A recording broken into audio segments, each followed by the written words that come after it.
কে বলে হাদি না, এক হাদি লোকান্তরে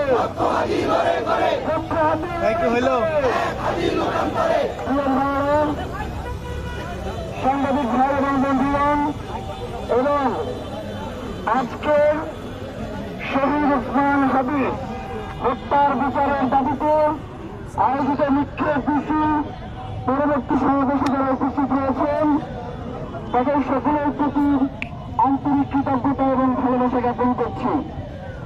আল্লাহ এই রমজানের দিনে রাস্তায় ইফতার করে শহীদ ওসমান হাদি হত্যার বিচারের দাবিতে আপনাদেরকে একত্রিত হওয়ার তৌফিক দিয়েছেন, সেই জন্য আল্লাহর কাছে শুকরিয়া আদায় করছি। প্রিয় ভাইয়েরা, গত বছর রমজানেও আমরা ঢাকা শহরে গুরুত্বপূর্ণ স্থানগুলোতে ত্রিপল নিয়ে শহীদ ওসমান হাদির সাথে রাস্তায় রাস্তায় ইফতার করে বেরিয়েছি। অথচ এই রমজানে শহীদ ওসমান হাদি আমাদের সাথে নাই।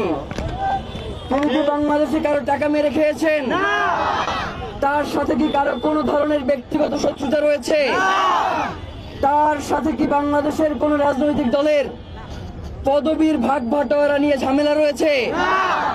তাহলে শহীদ ওসমান হাদিকে হত্যা করা হইল কেন? কারণ শহীদ ওসমান হাদি বাংলাদেশের মানুষের জন্য কথা বলতো। শহীদ ওসমান হাদি বাংলাদেশের খেটে খাওয়া কৃষকের জন্য কথা বলতো। শহীদ ওসমান হাদি তিন বেলা ভাত যে আনতে পারে না সেই শ্রমিকের জন্য শহীদ ওসমান হাদি কথা বলতো। তিনি বাংলাদেশের স্বাধীনতা সার্বভৌমত্বের জন্য কথা বলতো। তিনি ইনসাফের লড়াইয়ের জন্য কথা বলতো। এই কথাগুলো কি শুধুমাত্র শহীদ ওসমান হাদির একার? এই কথাগুলো তো সকল কথা আমাদের কথা। তাহলে শহীদ ওসমান হাদিকে কেন হত্যা করা হইল?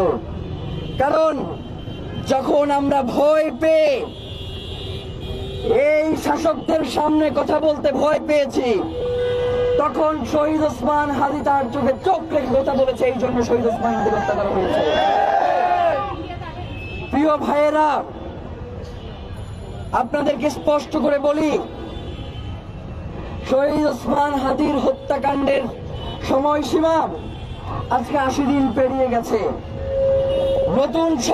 নতুন সরকার আসবে বলে বলে, নির্বাচন বলে বলে আমাদের আন্দোলনকে থামিয়ে দেওয়া হয়েছে না? নির্বাচন হয়েছে না? সরকার গঠন হয়েছে না? তাহলে এখন পর্যন্ত সরকারের পক্ষ থেকে শহীদ ওসমান হাদির হত্যার ব্যাপারে কোনো কথা নাই কেন? তারা কেন এখন বলছে না যে শহীদ ওসমান হাদির হত্যার ব্যাপারে আমরা নিশ্চিত করব? ভাইয়েরা, ফয়সাল করিম মাসুদ যিনি শহীদ ওসমান হাদিকে গুলি করেছে, আমরা জানতে পেরেছি তিনি নাকি ভারতে গ্রেফতার হয়েছেন। ভারতে তো হাসিনাও আছে।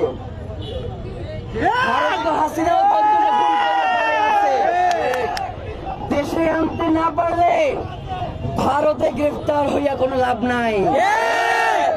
ফয়সাল করিম মাসুদ সহ এই খুনের পিছনে যারা রয়েছে ওদের 14 গোষ্ঠীর বিচারের মুখোমুখি করতে হবে। এই রমজানে ইফতারের পরে আমরা এখানে এসে দাঁড়াইছি, এইটা বর্তমানে যারা ক্ষমতায় আছেন আপনাদের জন্য একটা ট্রায়াল দিয়ে গেলাম যে শহীদ ওসমান হাদির হত্যার বিচারটা নিশ্চিত করেন।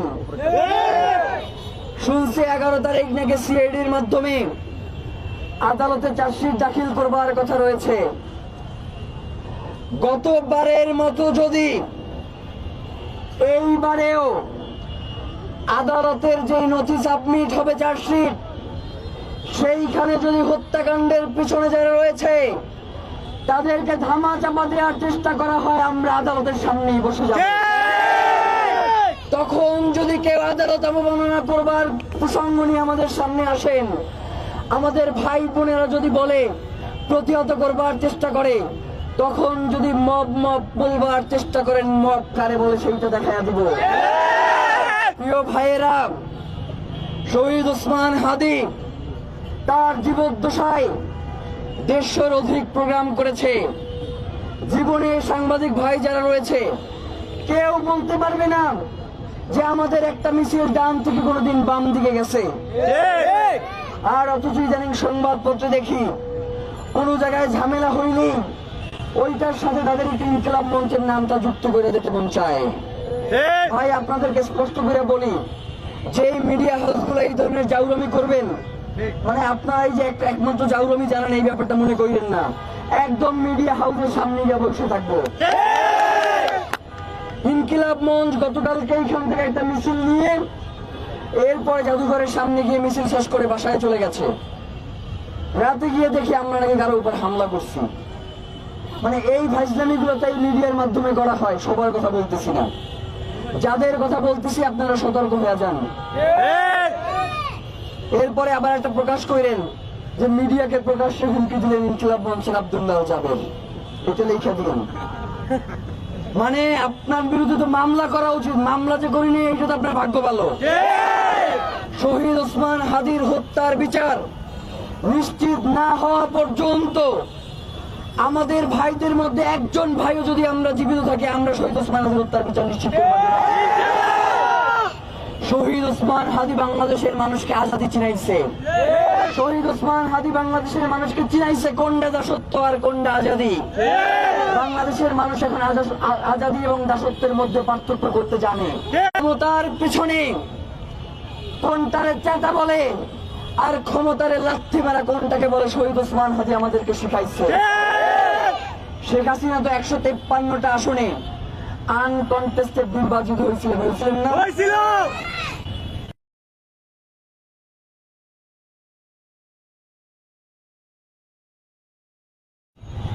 শহীদ ওসমান হাদির হত্যার বিচারের দাবি শুধুমাত্র ইনকিলাব মঞ্চের নয়, এই দাবি বাংলাদেশের 18 কোটি মানুষের দাবি। সুতরাং বাংলাদেশের 18 কোটি মানুষকে যদি অবজ্ঞা করে শহীদ ওসমান হাদির হত্যার বিচারকে আপনার এই প্রশাসনে যারা দায়িত্ব রয়েছে, আইনের যারা দায়িত্ব রয়েছে তারা যদি বাধাগ্রস্ত করবার চেষ্টা করে, আমরা তখন পিছনের দিকে হাঁটবার চেষ্টা করব। আমরা তখন পেছনের দিকে যাব। আমরা জিজ্ঞাসা করব ফয়সাল করিম মাসুদের জামিন কে করিয়েছেন। আমরা জিজ্ঞেস করব সে কোন দলের সাথে সম্পৃক্ত রয়েছে। আমরা সেই সাথেও জিজ্ঞাসা করব যে শহীদ ওসমান হাদি ঢাকা 8 আসনে দাঁড়ানোর কারণে কার কার ক্ষতির কারণ হয়ে দাঁড়াইছে। সুতরাং শহীদ ওসমান হাদির হত্যার পিছনে কারা রয়েছে তাদেরকে অতি দ্রুত বিচারের মুখোমুখি করেন। তারা যদি ভারতে পালিয়ে যেয়ে থাকে তাদেরকে বাংলাদেশে এনে বিচারের মুখোমুখি করেন। শহীদ ওসমান হাদির হত্যার বিচার ব্যতীত বাংলাদেশে কোনো ইনসাফের রাষ্ট্র কায়েম হতে পারে না। আমরা সবাই আজকে মূলত অনুরোধ জানাইতে আসছি। রমজানে এতদিন চুপ করেছিলাম না, বিভিন্ন জায়গায় গ্রেফতার করেছি, আস্তে আস্তে করে শহীদ ওসমান হাদির হত্যার বিচারের কথা বলছি। আপনাদের কাছে আমাদের ভাইদেরকে পাঠাইছি, গিয়া বলবার চেষ্টা করছে তারা যে ভাই ক্ষমতায় আসছে,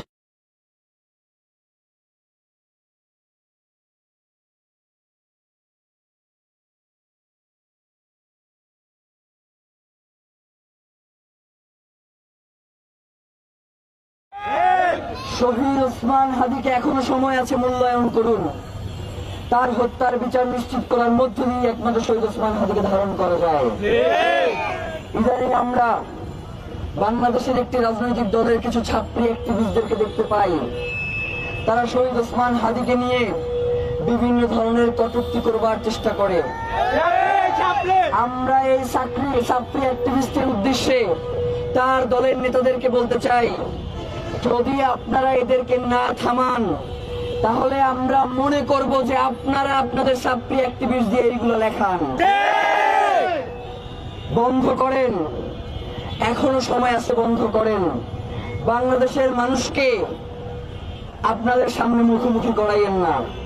বাংলাদেশের মানুষ দীর্ঘ 17 বছর ভোট দিতে পারে নাই, দীর্ঘ 17 বছর তারা খুন হত্যার শিকার হয়েছে। আপনার দলের অসংখ্য নেতা কর্মী ঢাকা শহরে আইসা রিক্সা পর্যন্ত চালাইছে, শুধুমাত্র আপনার দলের শিশি প্রতীকে শুধুমাত্র আপনার দল করবার কারণে গুলি করে পঙ্গু করে দেওয়া হয়েছে, সেই দিনগুলো খুলে যাইয়েন না। ইদানিং দেখতে পাচ্ছি যে আওয়ামী লীগের অফিসগুলো খুলে দেওয়া হচ্ছে, আপনাদের এমপিরা গিয়ে সেই অফিসগুলো উদ্বোধন করছে। এরপরেও যদি আপনি বলেন যে আওয়ামী পুনর্বাসনে আপনার কোনো হাত নাই, সেইটা আমরা বিশ্বাস করি না। একটা কথা আমরা স্পষ্ট করে বলি, আওয়ামী লীগের কোন অফিস যদি পরবর্তী সময়ে ওপেন করা হয়, আমরা বাংলাদেশের জনগণ গিয়ে সেই অফিসগুলো ভেঙে দিয়ে আসবো। আমরা একটা কেন 100টা করেন, আমরা এগুলো পরোয়া করি না। জুলাই আমাদের নামে 6 তারিখেও আমাদের নামে মামলা করছেন, 6 তারিখে হামলা করছেন। পুলিশ আইসা বলছে আয় হাদির লাশ নিয়ে যা, আপনি সেই পুলিশকে বরখাস্ত করেন নাই। তার মানে হচ্ছে এই পুলিশ তো আপনার কথাই বলছে। যেই পুলিশ বাস থেকে যাত্রী রাজাকার নামা বলে নামাইছে, সেই পুলিশকে কি আপনি বরখাস্ত করছেন? করেন নাই। তার মানে হচ্ছে যেই পুলিশ জুলাইয়ে আমার ভাইদেরকে হত্যা করেছে, আমাদের বোনদের বুকে গুলি চালিয়েছে, সেই পুলিশ দিয়ে আপনি বাংলাদেশে আর একটা ফ্যাসিবাদী রাষ্ট্র কায়েম করতে চাচ্ছেন। একটা কথা মনে রাখেন, জুলাইয়ে আমাদের 1400 ভাই শহীদ হয়েছে। আগামী দিনে যদি আমাদের 2800 ভাই শহীদ হয়, আমাদের জীবন যদি জাহান্নামা হয়ে যায়, বাংলাদেশের জন্য একটা জান্নাত বানানোর জন্য আমাদের জীবন জাহান্নাম হয়ে যাওয়ার জন্য আমরা রাজি আছি। বাংলাদেশকে কোনোভাবেই ভারতের তাবেদার, ভারতের দাস হইতে আমরা দিব না। আমরা কোন মার্কিন প্রপাগান্ডা বাংলাদেশে চলতে দিব না। বাংলাদেশের স্বাধীনতা সার্বভৌমত্বে একমাত্র বাংলাদেশে তার মাথা উঁচু করে দাঁড়াবে। আমরা কোন রাষ্ট্রের সহযোগিতা নিয়ে বিভিন্ন রাষ্ট্রের পক্ষ থেকে সহযোগিতা নেবে, সেটা ভিন্ন জিনিস, কিন্তু আধিপত্যবাদ আর এক জিনিস। সুতরাং কোন রাষ্ট্র যদি আমাদের প্রতি আধিপত্যবাদ কায়েম করতে চায়, সে ভারত হোক, সে আমেরিকা হোক, আমরা কাউকে পরোয়া করি না। এই জমিনের এক চুল পরিমাণ জায়গাও আমরা কোন আধিপত্যবাদীদের হাতে ছেড়ে দিব না। শহীদ ওসমান হাদি একটা কথা বলে গিয়েছেন, দাসত্বই যেই জমিনের নিশ্চল নিয়তি, লড়াই সেখানে সর্বোত্তম ইবাদত। আমরা সেই লড়াইকে আমাদের জীবন ধারণের জন্য উপযোগী করে নিয়েছি। প্রিয় ভাইয়েরা, মৃত্যুর আগের দিন পর্যন্ত একটা কথাই বলে যাব, এই জমিনে যতক্ষণ পর্যন্ত শহীদ ওসমান হাদির হত্যার বিচার নিশ্চিত না হবে, ততদিন পর্যন্ত এই জমিনের সার্বভৌমত্ব নাই, এই জমিনের স্বাধীনতা নাই। শহীদ ওসমান হাদিকে হত্যার পরে আরো 2 জন গুরুত্বপূর্ণ ব্যক্তিকে গুলি করে হত্যা করা হয়েছে। এই খুন কারা করেছে, এই খুনের পিছনে কারা রয়েছে, সবাই তাদের সম্ভব হচ্ছে, কিন্তু শহীদ ওসমান হাদির হত্যাকারীদের বিচারে সম্ভব হয় নাই, এইটা আমরা মানি না। অবশ্যই যারা শহীদ ওসমান হাদিকে হত্যা করেছে, তারা এখন প্রশাসনের বিভিন্ন পর্যায়ে রয়েছে, তারা এখন সিভিল মিলিটারি ইন্টেলিজেন্সের ক্ষমতায় রয়েছে। তারা শহীদ ওসমান হাদির হত্যার বিচারকে বাধাগ্রস্ত করবার চেষ্টা করছে। হয় আমাদেরকে মেরে ফেলেন, নয়তো শহীদ ওসমান হাদির হত্যার বিচার করেন। আমরা বেঁচে থাকলে আপনাদেরকে শহীদ ওসমান হাদির হত্যার বিচার নিশ্চিত করতে পারতে হবে। অপশন 2টা আপনাদের এখন পছন্দ, আপনারা কোন অপশন বেছে নেবেন? প্রিয় ভাইয়েরা, এখানে অনেকেই আছেন, আপনাদেরকে একটা আজকে অনুরোধ করে যাই, বিভিন্ন সময়ে আমাদের আশেপাশে আমরা বিভিন্ন ধরনের অপরিচিত লোকজন, যাদেরকে দেখলেই মনে হয় যে কোনো একটা উদ্দেশ্য নিয়ে এসেছে। আপনাদেরকে একটা কথা বলি, পৃথিবী থেকে চলে যাওয়া আল্লাহর কাছে হাজিরা দিতে আমাদের কোনো সমস্যা নাই। আল্লাহ যদি আমাদের জীবনে শাহাদাত লিখে থাকে, সেই শাহাদাতের তামান্না আমাদের ভিতরে আছে। কিন্তু আপনাদের কাছে একটা রিকোয়েস্ট আছে, আমরা যদি কেউ আল্লাহর কাছে চলেও যাই, দাবি থেকে আপনারা এক চলে মরবেন না ইনশাআল্লাহ। শহীদ ওসমান হাদি কোনোদিন তার নিজের সন্তানের জন্য একবারের জন্য বলে নাই যে আমার এই সন্তানকে বাংলাদেশের জন্য, বাংলাদেশের আজাদির জন্য ওকে দরকার নাই, ওকে আমি ঘরে বসে রাখবো, বলছে না। সে তার স্ত্রীকে ওসিয়াত করে গেছে বাংলাদেশের জন্য, যাতে তার সন্তানকে আস্তে আস্তে করে গড়ে তোলা হয়। আমরা শহীদ ওসমান হাদির ভাই, আপনারা শহীদ ওসমান হাদির ভাই বোন। আপনারা জীবিত থাকতে যাতে শহীদ ওসমান হাদি কেসকে এই রাষ্ট্র কোনোদিন মিস্ট্রিয়াস কেস বানাইতে না পারে, সেই দায়িত্ব আপনাদের আমাদের সকলের। ইনশাআল্লাহ চার্জশিট দাখিলের পরে আমরা আদালত থেকেই প্রেস ব্রিফ করে আপনাদেরকে জানাবো যে এই চার্জশিটে তারা কি লিখছে।